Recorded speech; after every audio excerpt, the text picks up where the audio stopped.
And we are back on the pod.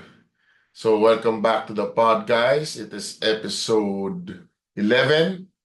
Hindi ko na makalimutan, episode 11 na tayo. And I'm gonna try my best to make this a short pod. Not the best day, best day to day. Still feeling sad about the game yesterday. So, quick update. Yesterday we lost to Adamson women's team sa step ladder. Um, it went to overtime. We almost won the game. We were leading by 2 points last 6 seconds ata. Offensive rebound, tapos na-shoot, nag-overtime, we lost in the overtime. It was our worst game. Um, Maybe worst of the season in terms of turnovers, in terms of giving offensive rebounds. Um, we can't make baskets. We gave 40 more um, attempts, unheard of. Hindi ko alam paano kami nakadikit. Hindi ko alam paano kami nagka-chance manalo. Um, but here we are. Almost is never enough. Parang almost is never enough. Parang it's hard kasi yesterday, after the game, talagang hirap. Kala mo sa'yo na hindi pa pala. Um, you were one rebound away, one free throw away, one three-point shot away, one less turnover away. Game of inches. Ito yung literally game of inches. If that shot hit the rim, yung kapos, hindi na rebound, hindi na put back, baka tapos na yung game. But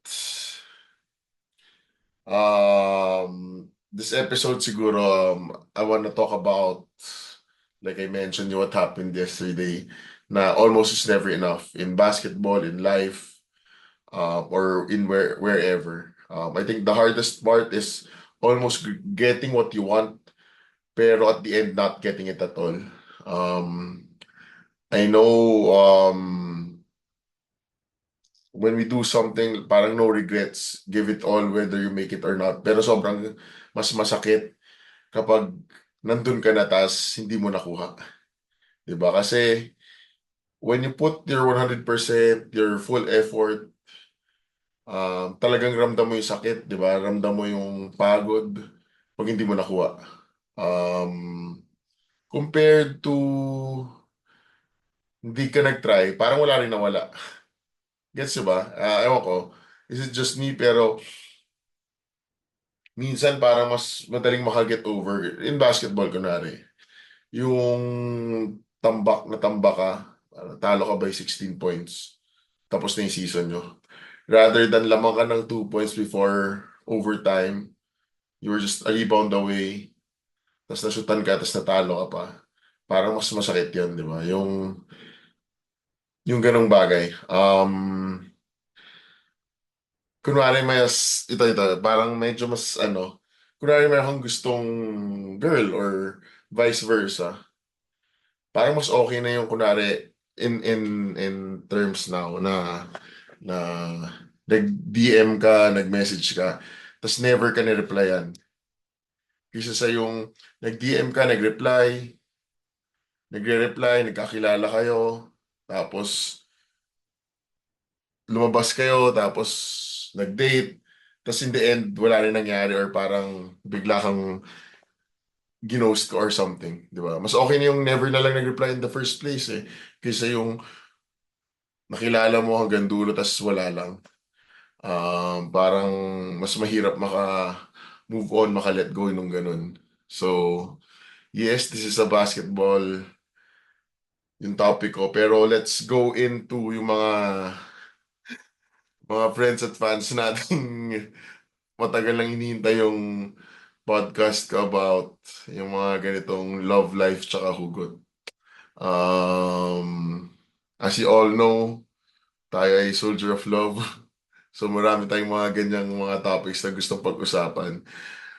And sa basketball nga na-mention ko na and now in love life, parang almost is never enough. Um,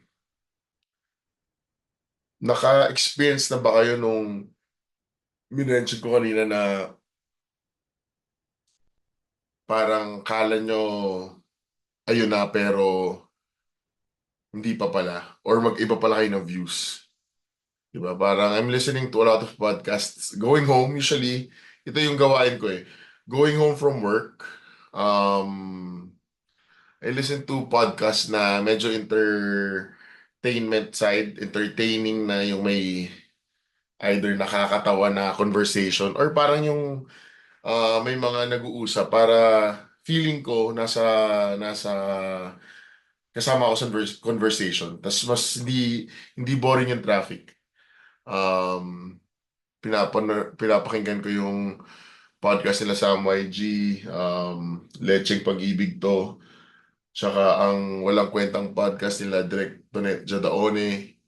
Nakakatawa. Ang dami ko rin natututunan doon, mga topics nila. Pinag-usapan nila yung na feel ko related sa Almost Is Never Enough. Na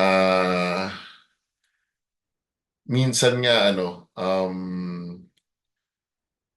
like I mentioned earlier, mas magandang di mo nakilala yung isang tao kaysa sa yung nakilala mo tapos yung isang tao or kunwari ikaw yung nasa um, end na ikaw yung umasa or ikaw yung kala mo may chance maging kayo, kala mo malapit na maging kayo pero ayun pala sa isang tao yung sa gusto mo or yung dun sa kala mo magiging kayo wala lang pala.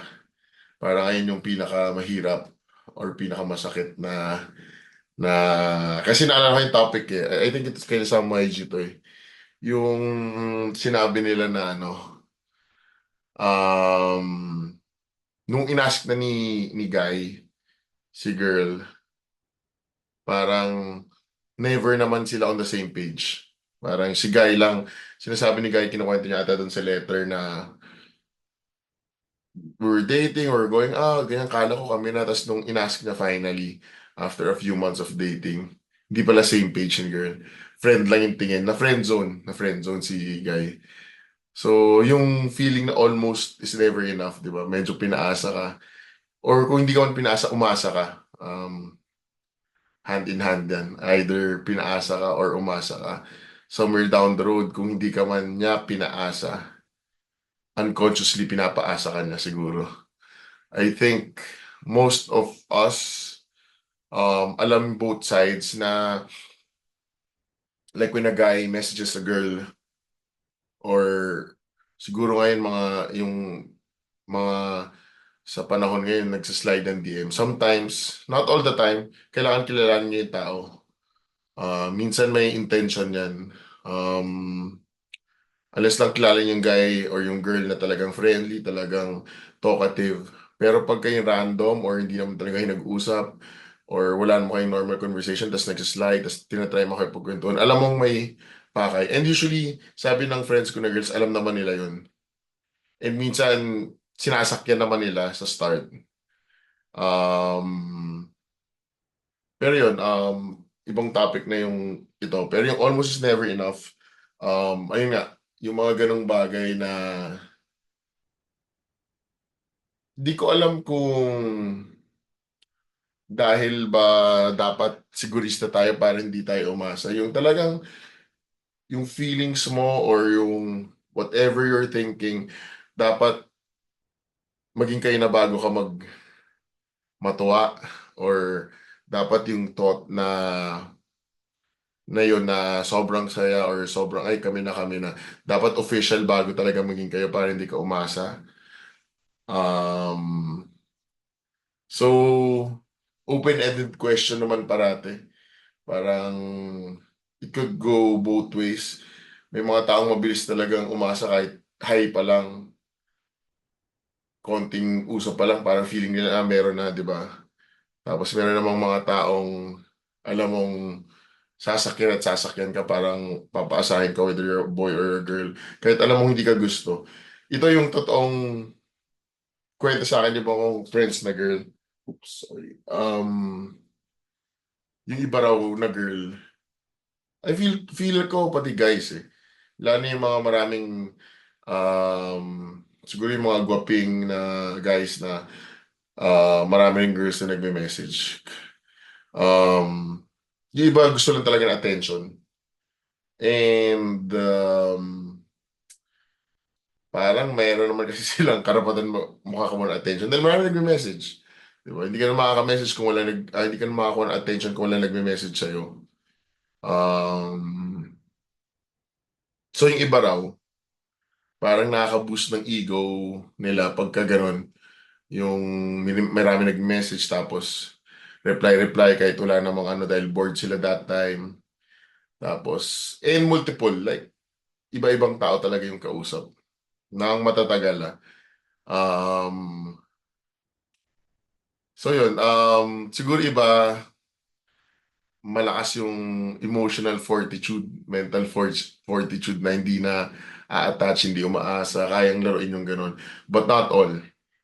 Not all katulad ko. Joke lang. Half joke. Mahina tayo eh. Marupok tayo. Kaya, kaya now, wala talaga at all. For years, after the breakup, parang wala mo tayong date. Feel ko,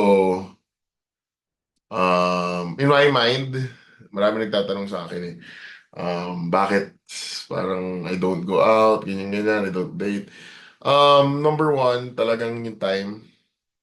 Sabi na po gusto mo hanapan mo ng oras. Pero yun nga eh, yung focus ko now is work. Schedule ko, na-mention ko naman before, 6 to 9 a.m. practice, then go to work. On weekends, may games. Tapos weekends gusto matulog. Pero anyway, pinag-uusapan natin to ng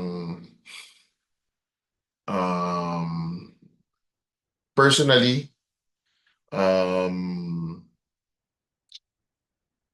feel ko, in my mind kasi parang gusto ko pero parang hindi ako ready in a way na ayokong, actually never. Everyone knows it. I don't go date someone for the sake of dating. Parang when I date talagang medyo seryoso kaagad, which is some people say it's weird na parang ayoko nagsasayang ng oras. Kaya konting tao lang dinate ko ever. I don't date yung like na to get to know. I hate blind dates actually, to be honest. Di ko masyado ano yung blind dates. Unless lang first time kong mamimit in person yung girl, pero nakausap ko na siya before somewhere, social media or naka-work or whatever. Pero I hate blind dates. I hate dates na to get to know. Siguro to get to know baka with friends na lang para nakasama ko yung friends. Pero yung random date talaga na get to know, parang never. Or I don't know how many times I did that, pero definitely not in the recent years. Um, kasi nga ayoko yung may aasa both sides. Parang ayoko nagsasayang ng oras. Medyo tamad rin ako lumabas, to be honest. Pero ayun yung thinking ko. Kaya wala tayong jowa. Kasi hindi tayo lumalabas ng nagsasayang ng oras para lumabas. Baka nga kailangan ko baguhin yung mentality. Tama na yung iba. Wala akong makikilala ko hindi ka lalabas. Pero I choose to rest on weekends talaga. Because yung weekdays ko super packed. Parang 6 to 9, then 9 to 6, 9 to 5 or 9 to 7, depende. Tapos yung traffic, an hour and a half. So ubos na ubos. Even yung friends ko, hindi ko nga pinupunta na minsan sa mga dinners dahil pagod. Pero anyway, na-mention ko na yun. Going back, um, yun, I think yung almost is never enough is one of the hardest things. Um, kasi parang alam mo yung hindi ka naman brinikan pero nasaktan ka. Yan, alam kong pumapalakpak yung mga kaibigan mo na nakikinig na nag-aantay sa podcast na ganito. Pero totoo, di ba, parang di ka naman, di naging kayo, so hindi naman kayo magbe-break, pero hindi na kayo mag-usap, tapos may nasaktan, either ikaw, siya, or pareho kayo. Di ba? Ang sakit nung ganun. Almost is never enough. Never mo sabing naging kayo, parang may thing lang or something, pero alam niyo yun, um, masakit rin yung ganun. Kasi weird eh. Weird yung situation na parang naging kayo pero hindi. Tapos meron kang investment yung sa feelings, time, um, financials, I'm sure. Pero yun, tapos wala. Di mo masabi nag-break kayo dahil hindi naman naging kayo, di ba? Pero yung feeling mo parang ganun. Anyway, I'm gonna end the pod here. Medyo tough week for me. Work-wise, basketball-wise, after ng talo. Actually, ako naisipin yung basketball for a while. Sakit ng talo. I'm sure for the girls also. Um, sayang kasi, yun nga, almost is never enough. So that's it for episode 11. Peace out.